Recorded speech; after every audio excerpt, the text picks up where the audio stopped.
Happy Halloween. In my youth, when I was a young boy, around 10, 11, 12 years old, I became quite interested in the old Universal monster movies. I had a feeling at the time that I was unique because nobody else in my school class was at all interested in any of this stuff. They were all interested in the newer horror movies, but I was the only one that I knew who was interested in the older movies. But that was just my experience growing up in my particular school. With the internet, it's much easier to find people who have similar interest, and through the internet communities, I think I've come to understand that this is not an unusual fascination for boys to have around the age of 10, 11, 12. I mean, it's kind of maybe a classic thing for boys to be interested in. But anyways, in the days before the internet, it was a little bit harder to track down these old movies. I mean, you check the schedule every week for the TV to see if anything was playing, and if it was on TV that week, you were lucky, but otherwise, how would you watch it? It became a little bit easier to see these old movies once VHS rental became popular. But even then, you were limited to the movies that were on the shelves of your local VHS rental place, which was not infinite. I mean, it's not like Netflix today or something like that. There were a limited amount of movies on the shelves. So these movies, I remember being hard to track down back in the early 90s, or at least hard for me to track down. There were some books in my school library on the Universal monster movies, or the old monster movies, and I read and reread those books long before I ever saw any of the movies. And because I had a fascination with these movies long before I ever saw them, they loomed bigger in my head than they actually were. So I assumed that Frankenstein, Dracula, the Wolfman, I assumed that these were, once I would actually get to see them, that they would be really scary movies. And then, of course, once I finally did get around to seeing them, once we got a cable package at my house, American Movie Classics, which had a slightly different format back in the 90s, used to show some of the classic monster movies, particularly around Halloween, the month of October. And I would eventually make it a Halloween tradition to just sit and watch some of those old monster movies every Halloween. They were nowhere near as scary as I had imagined them. In fact, I was quite disappointed the first few ones I saw and realized that they were not scary at all. But they were still interesting. They had some atmosphere to them. So 3 years ago, 2021, I rewatched The House of Dracula. There was a copy of it up on YouTube. And I thought maybe I would make this a renewed Halloween tradition, where every Halloween I would go back and revisit one of the classic monster movies and do a little video review of it. However, since that time, I've had a very hard time tracking these movies down on YouTube, which is one of the reasons why the past couple years I haven't done any monster movie reviews. I made up for it by doing book reviews. So 2022 I reviewed The Invisible Man, the book. 2023 I reviewed Dracula, the book. But those movies are not available on YouTube. Now, of course, a lot of stuff is not available on YouTube because of copyright. But if you watch a lot of movies on YouTube, and I do, that's the only way I can get movies out here. I live out in Vietnam. I don't have access to any streaming services or video networking, video rental places. I never learned how to pirate movies, and the amount of movies I watched a year, it's not worth learning how to pirate stuff, even putting aside the moral questions. So I just rely on whatever free movies I can find on YouTube whenever I have a chance to watch anything. And you know, you can find a lot of free movies on YouTube. And over the past couple of years, I've reviewed a lot of interesting movies on this channel that I've just found on YouTube. Now, there's a lot of stuff that's not available, but it struck me as notable that none of the Universal monster movies were up on YouTube. House of Dracula was up there 2 years ago, 3 years ago, but they've taken it down now. Even at the time, 3 years ago, House of Dracula was the only one I could find on YouTube at the time, which is why I watched it, because House of Dracula, I think, is universally regarded as the worst of the monster sequels. But House of Frankenstein, couldn't find it. Frankenstein Meets the Wolfman, couldn't find it. Abbott and Costello Meet Frankenstein, couldn't find it. The Invisible Man, couldn't find it. Bride of Frankenstein, nope. Dracula, nope. The Mummy, The Mummy's Hand, Curse of the Mummy, couldn't find any of them. So that indicates to me that Universal is being aggressive about enforcing their copyright. Because if any one of these movies wasn't available on YouTube, I wouldn't think anything of it. But to find this whole genre of old movies where there's not a single copy of it on YouTube, some of that, I don't know how much of that is because of my location. I'm living in Vietnam at the moment.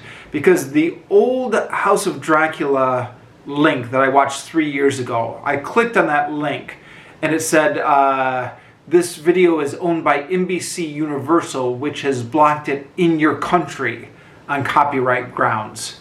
So the video is still available in some countries. Maybe it's still available in the US, and I don't know, maybe if I was living in the US, I would have better luck finding some of this stuff, or maybe it's also blocked in the US and you have to be in Uruguay or something to find it. I don't know.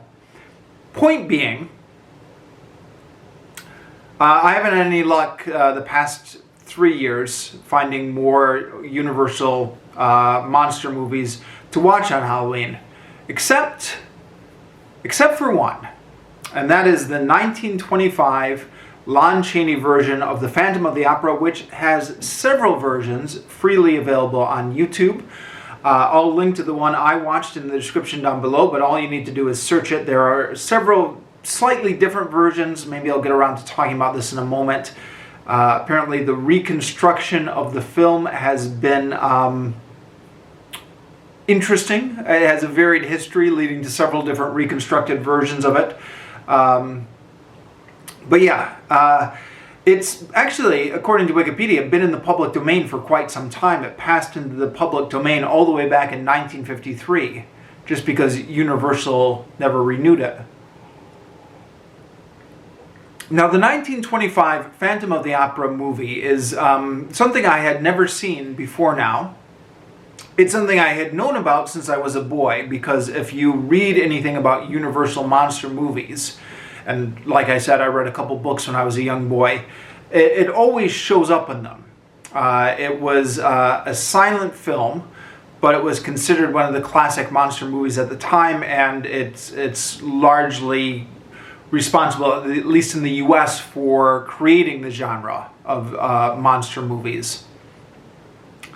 Now, it's a silent film, and it's interesting. I don't know how many of you are like this. In my head, I always kind of figure like silent films are like a whole era in the past, and then films like Dracula and Frankenstein, those are like the modern era, and the two are separated by this vast gulf of time. But actually they're not. The 1925 Phantom of the Opera is only 6 years before Dracula and Frankenstein, both of which came out in 1931.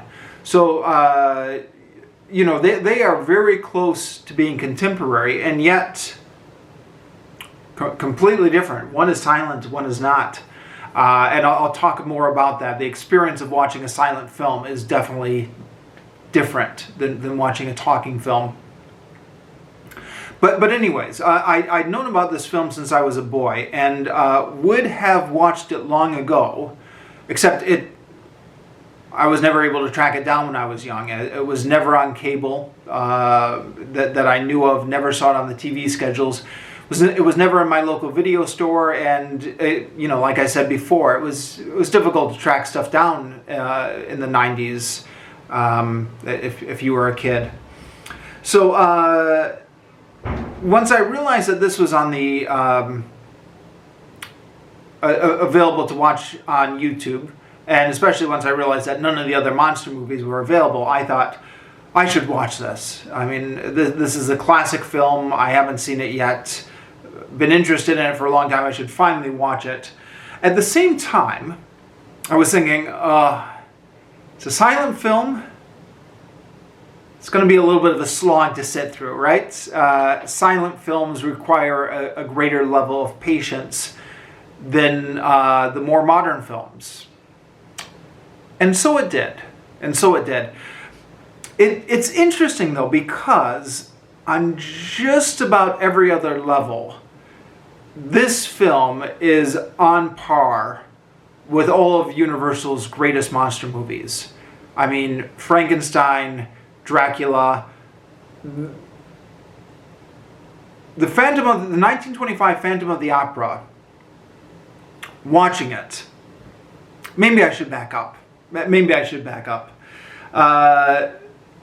Before I saw this movie, the only thing I really knew about it was the famous unmasking scene.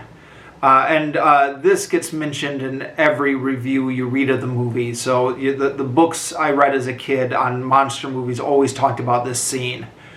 So the Phantom of the Opera is wearing a mask to disguise how deformed he is. He's playing at the piano and he's absorbed in what he's playing. Christine Daae, who has been abducted by the Phantom of the Opera to his secret lair, wants to see what's behind the mask. So as he's playing, she kind of creeps forward and works up the courage to try and rip the mask off. Eventually, she does it, rips the mask off, and it's revealed the Phantom's horrible, ugly face. And apparently this scene must have been quite a shocker to the original audience when it was first released, because every book always talks about like this classic scene.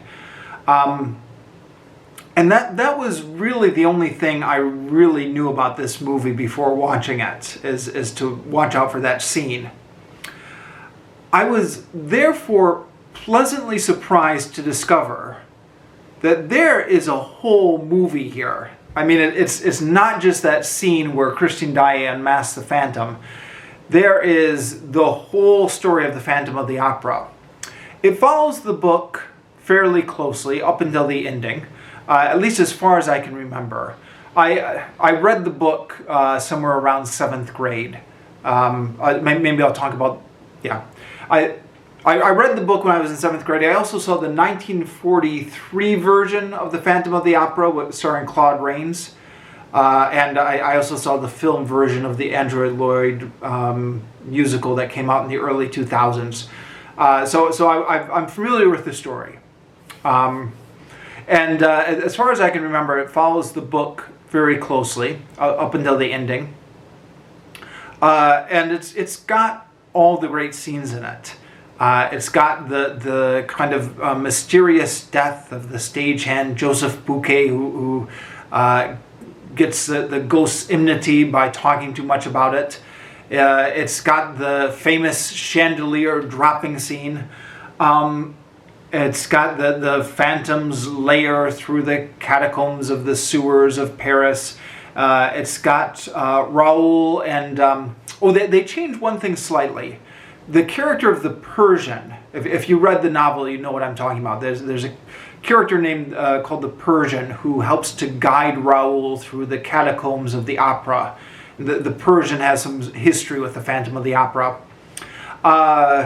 Lindsay Ellis, a few years ago, did a whole video on this character because he almost always gets left out of every adaptation for one reason or another.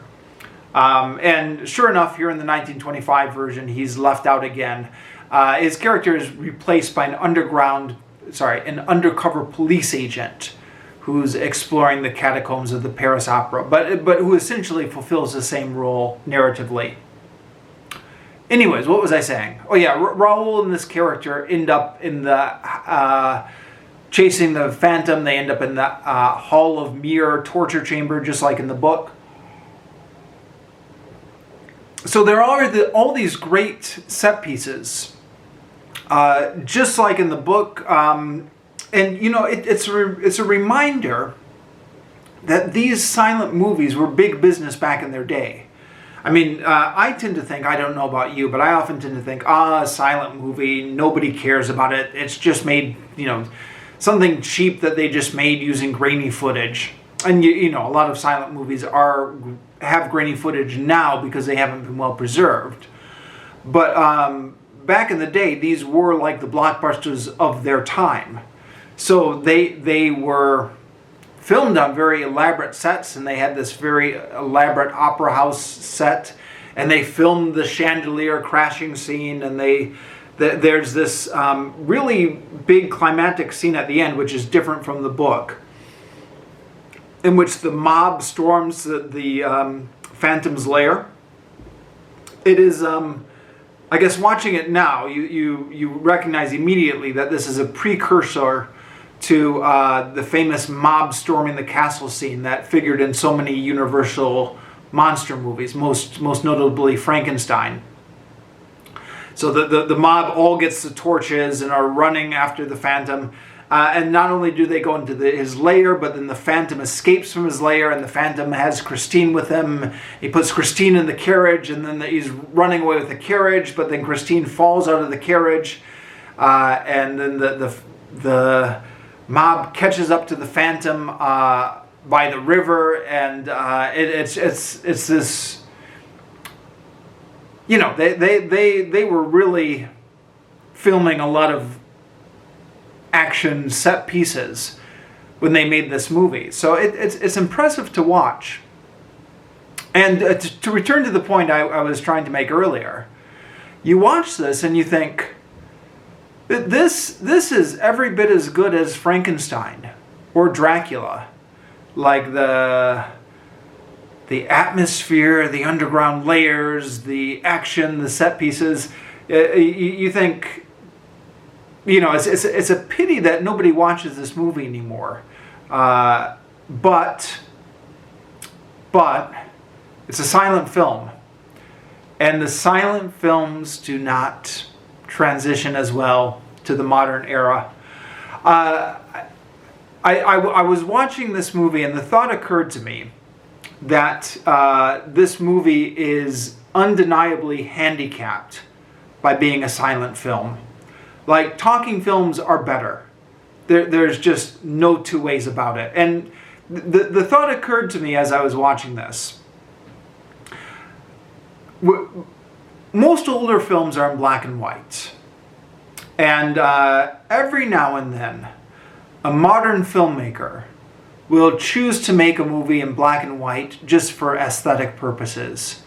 Either to kind of be artsy or to kind of capture the feeling of old films or whatever. It's not completely unheard of, right? You can think of a few films over the last 20 years that have been deliberately filmed in black and white.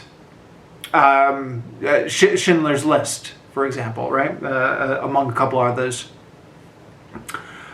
But nobody ever makes a silent film for aesthetic purposes, right? I mean, I know people have made silent films a few times, either as a parody or an homage, like there was that 1970s film which was a parody of silent movies. But aside from that, nobody does it as an aesthetic choice. It's like once we got the ability to talk in movies, everyone had just agreed that this was much better, and we never went back to doing silent movies again. And as a viewer who is used to watching talking movies, there's a frustration here because you can kind of sense that the movie just wants to get going, but it's hampered by having the characters mouth dialogue, and then having the dialogue cards show up, and maybe those dialogue cards linger just a few seconds too long. Like you're able to read through it like 5 times before they take it away and get back to the next scene. And it just really kills the pacing of the movie. Always having to go to those dialogue cards and not being able to understand. And those dialogue cards only The characters are like moving their mouths a lot, and the dialogue cards will only come up with one sentence. So, I guess you're meant to infer that there's a lot more being said than what goes up on that card. And that you have to fill in the rest with your imagination. It's a pity they never got the idea to do subtitles, because that would have speeded up the pacing of these movies a lot. But yeah, I mean that thing with the cards just makes this movie hard to watch, I think, for a modern viewer. That and the piano music just puts you to sleep. And maybe different versions of this movie have different piano music together. But I thought to myself watching this movie, I thought, it's a pity, because this movie, if it wasn't a silent movie, it would be every bit as entertaining as the original Frankenstein and the original Dracula. It could hold its own with them. I thought if somebody could just get in there and maybe dub in some dialogue, or put in like a real movie score instead of just that kind of continuous flat piano music playing. And then I went and read the Wikipedia entry after I finished watching this, and sure enough, on the Wikipedia entry, they actually did that. There was a 1929 reissue of this movie in which they reshot parts of it, added dialogue to other parts of it, and just try and redid this movie as a sound movie. And unfortunately, that sound version is lost. I guess it was believed to have been lost in one of the fires in Universal Studios in 1940s. So, I guess there's a lot of film history that's lost, and this movie was the sound version of this movie was among them. But interesting that they tried to do that. I get the feeling that if this movie had come out just a few years later, in 1931, the same year that Dracula and Frankenstein got released, then maybe the Phantom of the Opera would have been part of the Universal Pantheon. There's Dracula, Frankenstein, the werewolf, the Mummy. Even though the Mummy never appeared in any of the crossover movies, he's always regarded as one of the canonicals, and the Phantom. I mean, it could have been those five as the canonical monsters, but because the Phantom was released just a few years earlier in the silent era, he's in a different era. What a difference 6 years makes, huh? According to Wikipedia, there was also talk about doing a sequel to this in 1930s, in which I think, am I remembering this right? The original writer of the novel was on board with the screenplay. I guess he must have still been alive, even though the novel was published in the 19th century. Am I remembering that right? I think that's what the Wikipedia article said. Yeah, interesting. As any film buff will tell you, the guy who plays the Phantom, Lon Chaney, was a very famous character actor in his day, famous for doing all different characters and all different faces from the silent era. I don't think anyone remembers him now except for film buffs, but he was quite famous in his day, and they even made a biopic about him in the 1950s, The Man with 1,000 Faces, starring James Cagney. And he's also notable because his son, Lon Chaney Jr., played the Wolfman in all of the Universal monster movies. I mean, all of the Universal monster movies that featured the Wolfman. Dracula and Frankenstein changed actors several times, but the Wolfman was always Lon Chaney Jr. And Lon Chaney Jr. played Frankenstein as well. He played some of the other monsters. Anyways, yeah. What else do I want to say about this? I was talking about how the sound version of this was lost. The other thing that you can discover fairly quickly just looking at the Wikipedia entry is that I guess a lot of the prints of this movie were lost. So that any version we are watching nowadays is some sort of reconstruction based on the various different versions that were out there. And apparently there were a lot of different versions. There was like the 1925 version, but the 1925 version actually was two versions because they shot it with two different cameras because they wanted to have different negatives for the foreign market, apparently. And then later when they were reconstructing it, they used, because all the original prints were lost or in different bad conditions, so they were reconstructing it from these partial negatives. And so some of it is from one camera angle and some of it's from another angle, and there are different takes. And some of it's reconstructed using the 1929 footage, in which they reshot a bunch of the stuff for the sound version. So I watched one version on YouTube, but it's quite apparent that there are different versions on YouTube using different reconstructions. So there's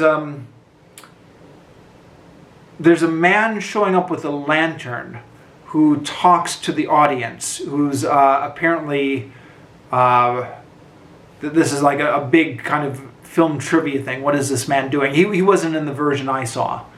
And there's some versions, I guess even back in the 1920s, there was a Technicolor version that, because the Phantom shows up as like the red mask of death at the masquerade ball. And in some of the versions, they actually have him Technicolored in a red outfit, which I don't know what the technical details of how they did that back in the day is, but whatever Technicolor is, they did it. And there are some versions on YouTube that have that. So so a lot of different versions on YouTube. I realize, as I come to the end of this review, that I've been largely just regurgitating trivia on Wikipedia instead of giving this film a real review. But sometimes the purpose of these videos, at least from my perspective, is just to empty my head of everything I find interesting. Apologies if I've just been regurgitating some of the information you can find on Wikipedia. It's interesting for me. But yeah, if I had to sum up my review of the film, I would say much better than I thought. Much bigger production deal than I thought it was. I mean, it's a shame that a lot of the footage looks old and grainy nowadays, at least on the version I watched, although I think there are some cleaner versions out there. But yeah, they really went all out with this one, with sets and makeup and stuff like that. The iconic scenes, I think, still work. Those big scenes with the angry villagers storming the opera house, the Phantom escaping on the chariot stagecoach race, and the final scene with the river and stuff like that. The big scenes all really work. It's just the middle of the movie. I think it's just, the pacing is just hampered by the fact that it's a silent movie. So you have to watch the mouths talk, see the card, watch the mouths talk, see the card. I'm sure people who grew up with this back in the silent era and knew no other type of movies were accustomed to it, but for the modern audience, it's just a barrier. It does make the film feel more... I mean, it's one of those classic movies that everyone should watch. But it sometimes feels like a classic movie that you should watch instead of something that you're really enthralled with. But it's interesting. If you haven't already checked it out, go ahead and check it out.